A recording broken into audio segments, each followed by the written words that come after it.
गोष्ट एवढी आहे की स्मशानभूमीमध्ये एकाची परीक्षा संपते तर दुसऱ्याची परीक्षा सुरू होते. म्हणजे असं असतं की आपली जवळची व्यक्ती एखादी जाते, जर जगाची पूर्ण संपत्ती एका साईडने आणली आणि म्हटलं की त्या व्यक्तीला काही क्षणांसाठी उठव, मला बोलायचं आहे, माझं बोलणं राहिलं आहे त्या व्यक्तीसोबत, ते शक्य नाही. म्हणून जोपर्यंत व्यक्ती आहे त्याला जपा, त्याची काळजी घ्या.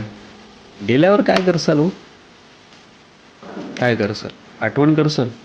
तुमची इच्छा असूनही ती व्यक्ती परत नाही येऊ शकत. जे काय करायचं तुम्हाला, ती व्यक्ती आहे ना तोपर्यंत करा. गेल्यावर तुम्ही काही नाही करू शकत. एकदा व्यक्ती गेली ती गेली. रिग्रेट नाही राहिलं पाहिजे बरं मनात की मी हे करू शकत होतो. कधीच रिग्रेट फील नका करू. आतल्यात मरसाल तुम्ही.